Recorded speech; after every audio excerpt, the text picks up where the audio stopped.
What's good, y'all? Welcome back to another episode of the Dirty South Podcast. It's your host, Headhunter Nick, and I'm back again with that boy, Wicc. Yes, sir, Ski. And, hey, we got a good one in store for y'all, man. Y'all know the draft just happened, and we gonna cover all the crazy-ass moves that went on in the NFL, the draft, all that. We also got some NBA and XFL news to... Go Celtics. And here we go. Here we go already. Starting already. Yes, sir, Ski. You thought you were going to come back. You thought you would. No, the hell I didn't. you thought I knew Ice Tray was going to take you out of prosperity. Here's the thing. I've been an Atlanta fan for all my life. 21 years I've been an Atlanta fan. That's unfortunate. One thing I know about Atlanta teams, you never, ever let them get your hopes up. It don't matter if it's the Hawks, Braves, do not ever let them get your hopes up. You might give a little leeway for teams like the Braves because they did win a title. So you could probably give them a little leeway. They're the only professional Georgia team to win one, right? I think the Hawks won before, right? The Hawks won is like when they were in St. Louis. Oh, well, no, that don't count. But yeah. That's the only in Atlanta United.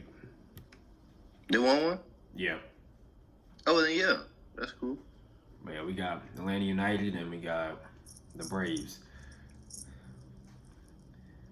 But yeah, as an Atlanta fan, you don't trust when anybody gives you hope. Like, because I remember I was at work when Trey hit that three.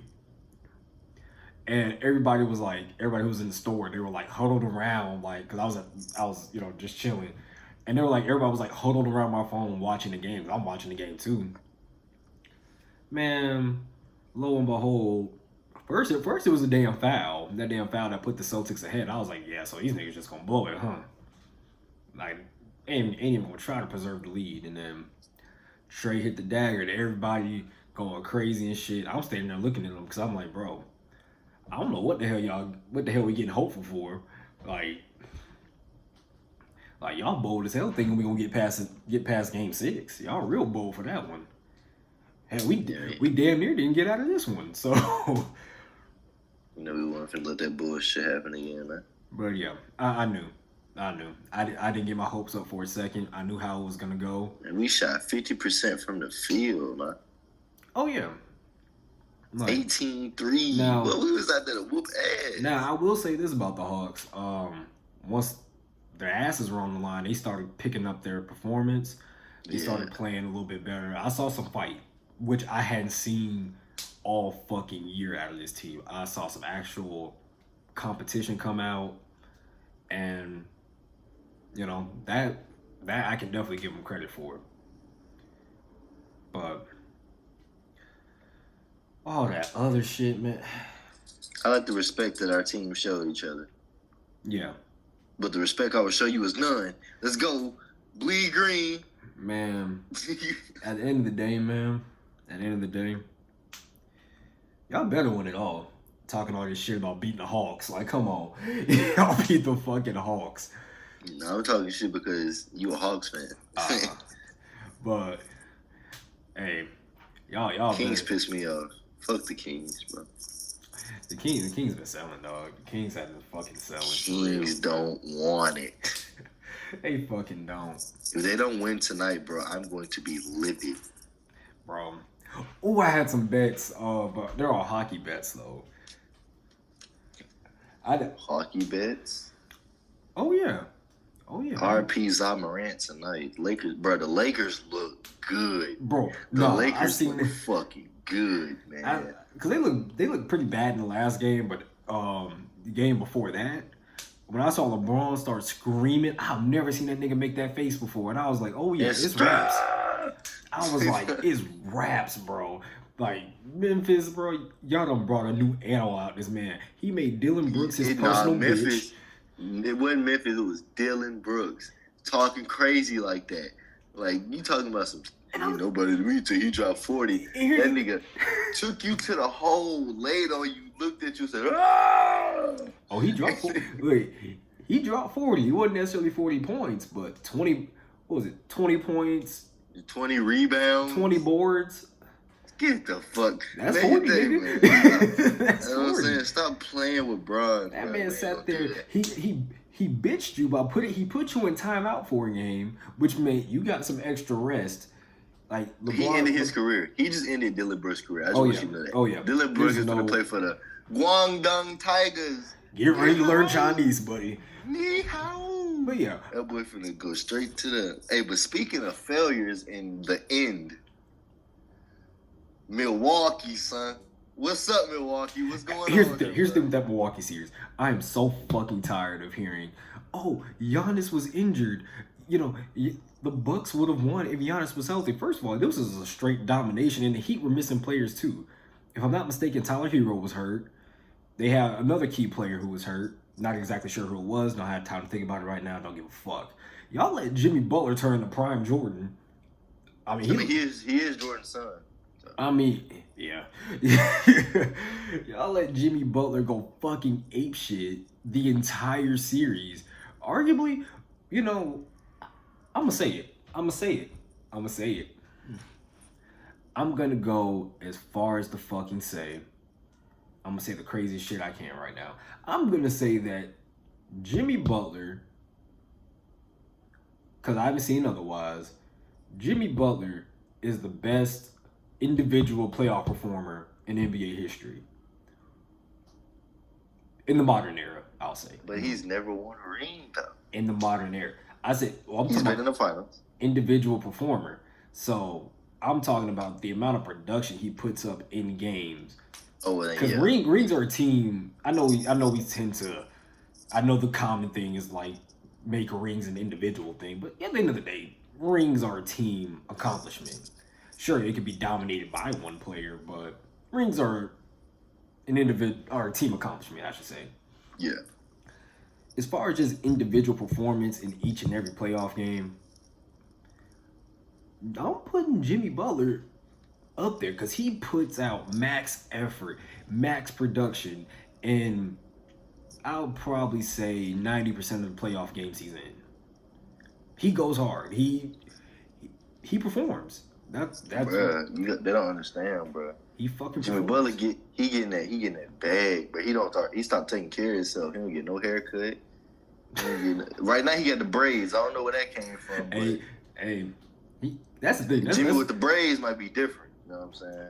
Oh yeah, braids. That's the nigga hairstyle where it's like, you know, you want to look decent, but you would just be damned if you get a cut right now. Yeah, so you want to look a decent, cut, shape like, up, nothing. Like he ain't getting none of that. He just wolfing, and then, you know, I promise not to talk about it, but you know, hey, the fake dreads thing, because he did that for literally the official NBA picture. That was on everything. Like, you go on like fucking Prize Picks and try to bet on Jimmy Butler. It's the fucking picture with the dreads. Like, that's hilarious. But yeah, that's funny as fuck. But moving on, yeah, definitely the best playoff performer. I'll definitely say. In the modern era, yeah, I definitely say that. Comes to play every game. I'd say it's a 1A and 1B between him and LeBron. Now, as far as like putting LeBron and Jimmy Butler head to head, obviously I'd have to put LeBron over Jimmy Butler just because of like longevity, and he, you know, I know I say rings are a team accomplishment, but you know, he does have those to add on. Yeah. But I'll put Jimmy Butler at 2. I'll rephrase it. I can say when I'm wrong. I'll put Jimmy Butler at 2. But as of like right now, straight playoff performance, completely leading his team. Yeah, I'll take Butler. He's probably the best performer in the playoffs at the moment right now this season. Yeah, that shit is insane what he's doing. Like, he's still getting everybody involved, but he's fucking balling individually. But he is chilling. I'm tired of the Bucks. I'm tired of the Bucks fan base and their excuses.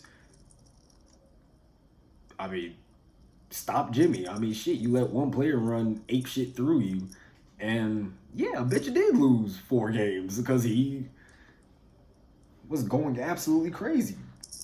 So that's that. Um, the Kings and Warriors. Now this is probably the best opening round series. Let's talk about the Draymond stump because this happened like I kid you not. This happened like a day after we like finished recording an episode, got it posted and everything. Like a day or two after that, Draymond fucking curb stomp Sabonis. We're only gonna talk about it briefly because it happened a little minute ago at the time of the recording. Sabonis deserved it. A-Town stump. He sure did. He sure did A-Town stomp his ass. Sabonis deserved it. Grabbed his leg, got stomped on. I don't think he grabbed his leg on purpose. But still, like, I can see I could come off that way just from Draymond's point of view, but he didn't do it on purpose. He was just laid out. Because the part that people don't understand is that when your ankle gets grabbed in a competitive sport where you're exerting full energy, you can fall easily, and you're not falling on something soft. You're falling on fucking hardwood. So if you don't get your hands under you to catch your fall, you're just gonna bash your face in, and that's gonna be that. It can also cause injuries, especially since the way Sabonis and Draymond have been battling all game. It can cause injuries. Maybe it's just the football in me because I have done it to people before where people grab my leg after the fucking play's over and I'll stomp the shit out of them. But that's a little different because I did it with cleats, doing it with shoes. Yeah, you the devil. But yeah, just don't grab people's ankles and shit just won't happen to you. Like, but I'd say Sabonis got off easy, honestly. Because had Sabonis did that 20, 30 years ago, he would have probably died. Like that one guy. He'd be on life support right now if he did that shit 20, 30 years ago. Didn't they got down on the basketball court before? Like he got punched so fucking hard. I never heard that one. Bro, I think I remember there was a basketball player who died on the court, bro. That or he just broke that nigga's face, but somebody got punched and broke. Damn. Talk about fucking around and finding out. But yeah. Kings and Warriors probably the best series. I want the Kings to win. I understand that the Warriors are the better team. They lead the series 3-2 right now. Warriors just need one more win. I believe that game is tonight at the time of the recording. Who do you think wins game 6 here? The game is where's the game at? I believe it is in okay, so wait. It was 2 in Kings, 2 in Golden State, so it should be in Sacramento. Golden State. And then so it was another one in Kings, so another in Golden State tonight. So it's gonna be Golden State tonight. Yeah. Whew, okay. This is where shit gets tricky. And oh yeah, can we talk about the whole can we talk about that shot? That fucking shot with the Warriors and Kings game. Harrison Barnes. Ooh, there's one man. Oh, there's one man I hated Harrison Barnes, man. Never put your. Here's the thing with Harrison Barnes, because I don't never do full game bets with him. I've only bet on him twice, like ever. So, first time I bet on him, I bet the literal under, because I'm like, it's Harrison Barnes. He's not gonna do shit. He's literally had games where he didn't record a stat. So, here's the thing with betting. I'm cool. I'm 100%. I'll go with the hate slips. The hater slips, I'll definitely go with that, because basically, if you don't know what a hater slip is, it's like you take a player and bet the under on him. So you're basically betting on him to fucking fail at reaching the projection. So it's called a hater slip. I will hate slip this motherfucker every time. And so here's the thing. I hate slip. I bet on him twice. I did a hate slip on both. It was never a full game. It was like a second half or fourth quarter bet. I think one was for points in the second half. I think he was only listed at like 5 points for the second half. But even then, I was like, yeah, he's not getting that shit. Because I've done this with other players before, and they didn't get it. So I bet the under on him, and he's at like, this is like toward the end of the game. He's at like 4 points, and this motherfucker does this unnecessary ass layup at the end of the game. Game they already got won. He does this unnecessary ass layup. I'm like, bro, what the fuck? Just bombed my parlay because you want to be extra. And then the other one was a fantasy score. This was playoffs with the Warriors. It was a fantasy score for second half. No, it's fantasy score for fourth quarter. I was like, okay, so fourth quarter, the Kings are down by like, I think they were down by like 3 going into the fourth quarter. They weren't down by much. So I knew the majority of the fourth quarter is going to be Malik Monk, De'Aaron Fox, Sabonis. So it's going to be the main 3 touching the ball. Harrison Barnes may get a rebound, which will add to a score, fantasy score. I bet the under on him because I'm like, yeah, he's not. I think he was put at like 13 and not 13. He was put at like 7 fantasy points. And I was like, yeah, he's not even getting that. He may get a couple rebounds, but that's it. So it goes by like a decimal system. He is supposed to be 7 point. I think it was like 7.2 points that he was listed at. He was at like 6.8, and it's like the waning, like, I want to say like 30 seconds of the game. So I'm like, okay, I think I got this one. This nigga want to go out of his way and get the meanest rebound in history. And I'm like, nigga. Oh, I hate your ugly ass, man. Oh, I fucking hate your ass. Like, fucking Harrison Barnes. He's just so inconvenient, man. Just so perfectly inconvenient. And I know, here's the thing. Here's another thing. I know good and well if I bet the over on him, he wouldn't have got it, and I would have been looking fucking stupid for betting on Harrison Barnes. Yeah, that would have been insane. Well, like, the thought of betting on Harrison Barnes is mental. But I'm not mad at my bet because I'm not mad at betting on Harrison Barnes because I'm always going to bet the under on him. Like, I'm going to bet against him. And I'm perfectly fine with that because I'm going to win that more times than I lose. So, yeah. Because people go into the mindset of betting like, oh, I'm going to bet on him. And they just automatically pick the over. And I don't do that. I'm a hater. I'm going to hate sometimes. And it's okay to hate. I'm not gonna bet on niggas to succeed in a game that like, fuck, I look like betting on niggas to do good in life. Like, nah. Betting on niggas to succeed in a competitive sport. Oh, fuck. Like, no. Because here's the thing with life. It is a hell of a lot easier to fail than it is to succeed. Yeah. Put me on the NBA court right now, right?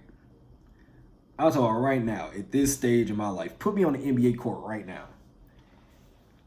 Am I more likely to have a, what? Am I more likely to have a literal 0-point game, or am I likely to have a 10-point game? 0. Exactly. Because it is way easier for me to go on the court and record 0 points. All I gotta do is show up and fucking miss or pass. Just not shoot.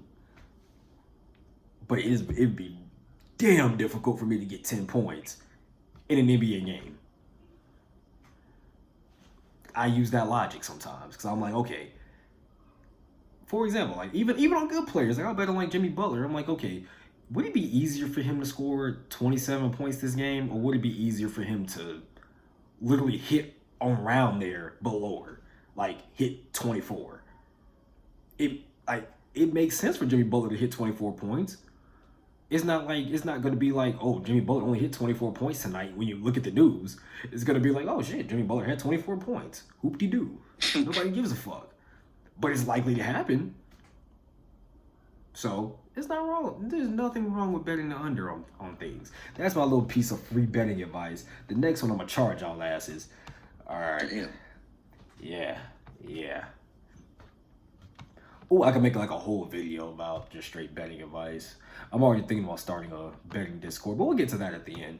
The Nuggets take care of the T-Wolves in 5. Predicted. You know, yeah. Made some bank, though. Then you got the Suns taking care of the LA Clippers, and in the notes, I purposely capitalized that L. I purposely did that. The L in Clippers, man. Okay. Let me say this.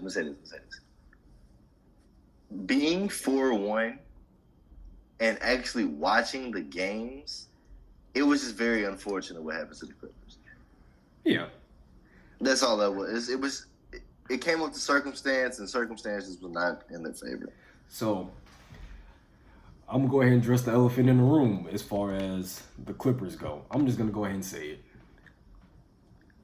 Is Kawhi, because Stephen A. Smith decided he was gonna say this. Stephen A. Smith said Kawhi is the worst superstar to have on your team in the NBA right now. Yeah. Here's the thing. Everybody's coming to Kawhi's defense. Everybody's, He's never there. Ever. He's not available when you need him.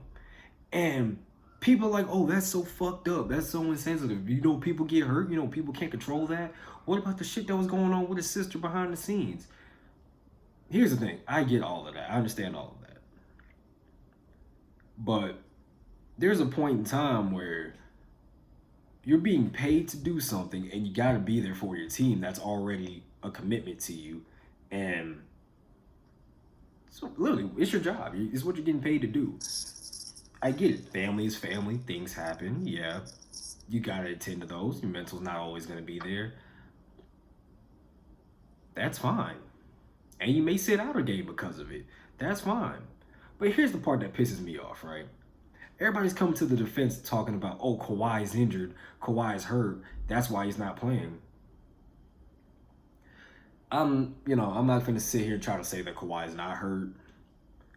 But if you are hurt, why the fuck you load managing during the season then? What's the point of load managing during the season? Isn't the literal point of load management to stay healthy for the playoffs? Because the regular season doesn't really mean shit for real. And when you really come to think about it, it doesn't. Isn't the point of load management to keep your body in good condition so when the playoffs come, you're ready to go? But yeah, you get fucking hurt in the playoffs anyway, or right before the playoffs anyway. Then what's the point of load managing? Just fucking play. Just do the job you're getting paid to do. There's no point in load managing if your ass is gonna get hurt either fucking way. Either do that or fucking retire. I love Kawhi Leonard, but he's just not a good teammate. He never plays. He never ever plays. I wouldn't want Kawhi on my team. I say that. It's just ridiculous. Me either, honestly. And like I said, I love Kawhi. I'm a huge Kawhi fan. Yeah. But nah, bro. Spurs Kawhi, Raptors Kawhi, Clippers Kawhi. 3 totally different motherfuckers, man. Spurs Kawhi, young, ambitious, wanted to play ball. Raptors Kawhi was like, bro, I'm finna just play because I have no choice. He reaped his talent. He literally got a ring for a team he didn't even that wasn't even in America. Or that he didn't even want to be on the team. He really didn't, no. And he still won a ring for him. Exactly. Like, that's crazy. But Clippers, bro, he don't give a fuck about the Clippers. Right. But, hey, I'm going to go ahead and shut down. He carried that first season. Oh, go ahead. I was saying, he carried that first season. Second season on, he did not give a fuck about the Clippers. No. But here's what I will say about the Clippers. I want to shut down the Russell Westbrook is trash agenda because he's shown that. Yeah, he showed up. I hate Westbrook. He showed up. He showed up like he wanted to play. And sure, can the motherfucker hit a 3 to save his life? No. But then again, if you want to tell the full truth, the majority of the NBA can't either.